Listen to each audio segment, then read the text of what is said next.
Okay, so I promised you the video, and here it is. This story started with a box. Just an ordinary tin box. Here's the tin box. You can tell it's kind of like, been through some things. This is Alan Toffee's, famous in England since 1860. All right. It's definitely seen some age. I don't know how old it is. I don't know how young it is. I do know that this is a thing in England. Now, the lady I met, hello Marianne if you were watching, I went over and I picked up the box and I went, ooh, there's something in there. I could feel it. It wasn't like an empty box. There was definitely some weight to it. So I pried open the box and lo and behold, there was stuff in it. And this is what was in it. All of this. All of these little documents, like 3 or 4 letters here, and these photos. Now, Marianne told me I was the first person all day to open up the box as I loudly move the box. So I'm going to let you have a nice little view here of the people that were in the box. We have this young gentleman. We have this beautiful lady. She's probably, I bet you she's only like 13 or 14. And I think, well, this might not be her again, but if not, it's maybe her sister. But look at the clothing, picking flowers. Look at the bustle. Do you see the bustle on this dress? It is a beautiful picture. Now, there's some debate in the household as to whether or not that is a man or a woman. I'm thinking it's a woman. She looks a little school marmish to me. So I'm calling it a girl. Everyone else is calling him a guy. I think this might be the lady that is mentioned in the letters that I'm going to show you. And he's the only one with a name. His picture. His name is Henry Mullins, I think is what it was. And look at this little baby on the chair. I'd be terrified at that age to let my kids stand on a chair. So all this stuff is propped up on my computer. Now there is a fragment of a letter. This is the fragment right here.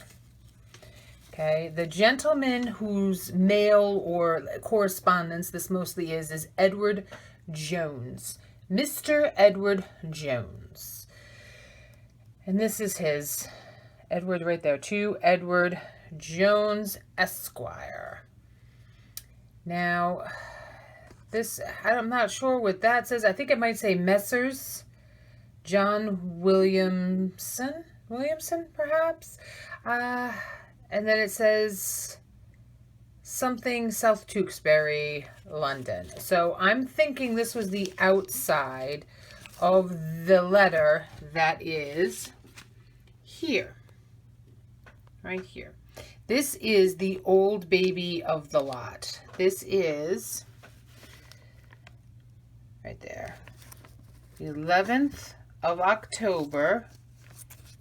Let me try to hold this open delicately. 1824.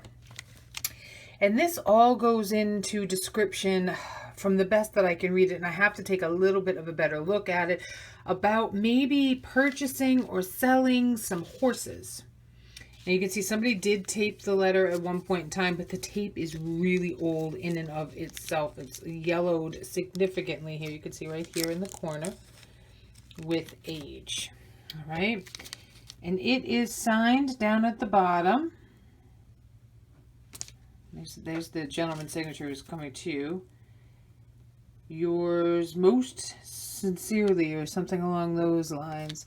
Oh, just the writing back then. I'm going to take a better look and try to transcribe this, but I am putting a call out to anybody who knows anything about historical documents, who, what, where, how to go about taking care of these. I know, acid-free paper and whatnot, but hold on, let me open up the other letters and I will bring you right back. Okay, so this one is probably my favorite.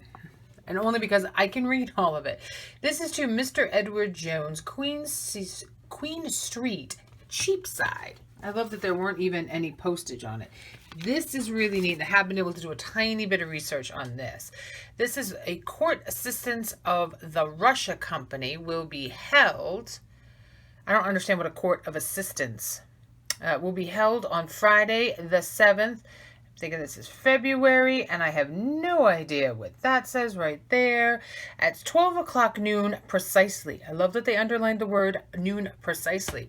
At the Merchant Seaman's office over the Royal Exchange. Please to be there rather before than after that time, and you may be admitted to the freedom of that company. I am, sir, your humble servant, J.A. de Reamer, Merchant Seaman Office. And then it has the information, I guess a little more information down at the bottom. Now, what I was able to find out about right here, the Russia Company. The Russia Company was actually a trading company, also known as the Muscovy Company, and it was out of Russia. So from what I gather, this man was, I don't know, a wheeler and dealer back in the day. Who knows? Maybe these are one of his, or these are his family members. Obviously, somebody kept all this stuff together because it's all addressed to the same family. Now, this letter here is another one. Edward Jones.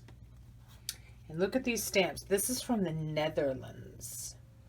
These stamps. This is some money in stamps back in the day. That's all I have to say. That is 12.5 cents. And I don't think on here, can I read the postage? It looks like that's a 9 and an 8 above January there. So I think this is 1898. I could be way off. Could be way off. But this is going to London. So I will open this up and let you guys see this next. Yeah, see, I am way off on the date because this is dated 1884. So this is from Rotterdam. And this is, it says, Madam. So this is to his wife, I am assuming. It acknowledges a payment of, let me find it right there, 10 pounds. 10 pounds was a ton of money in those days. It's like, I don't know, I think it's close to like 3,000 pounds now. And the fact that she just had 10 pounds to just throw around is amazing. I love that it's her humble servant, your servant. Once again, this is very, very, very faded, but I'm just going to, instead of reading it and probably messing it all up, I'm just going to kind of let everybody, this is acknowledgement of receipt of the letter on the 20th, and we beg by the present to hand you, I'm not quite sure what that says.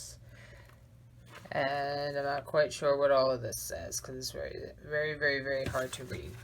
So I'm hoping to, with my better class, when it comes, I was already supposed to be here, be able to transcribe the whole letter. But if anybody out there knows anything on the value of these, I know they can't keep sitting in the tin box for the rest of, their existence. That just wouldn't be very fair.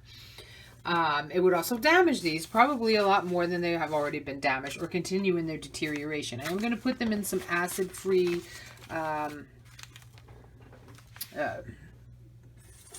filing. Some acid-free frames. There we go. We found the word. And hopefully be able to preserve these a little bit longer. But if you know anything about this kind of stuff, please, please, please comment or send somebody over or send me an email so that I know. And then here we go. I promised you this guy right here. This is, there we go, Harry. This is Harry. And this is dated 1890. And you can see already that this photo is severely damaged from probably mold and whatnot. But these are all from different studios in the picture, so you can get a good look at them all. These are all from different studios. They're all from England. The lady I bought them from thought they were from Russia. They're not from Russia. They're all from England. Once again, if you think this is a man or a woman, let me know. I think it's a lady. Everyone else seems to think it's a man. A man. A man. Yep, that's the word for it. This one has the bottom cut off, so we can't see who the photographer was there. As does this one, unfortunately. She's just lovely. Oh wait, here we go. There actually is a thing on the back here.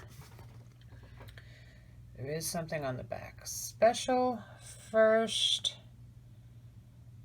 Oh, they won some medal, I guess, for their photography in 1876. Artistic photography. Edinburgh. Large portraits. So, there you go. Southport Victoria Studio, Neville Street. So, like I said, all these were done in England. And here is another lady. Not sure if it's the same lady, but... Well, this looks like two might be the same. Now, here we go. Great Britain, France, Russia, Canada, Germany. See, there's America. They are in America. So, just the fact... I've never seen old photos with this kind of printing on the back.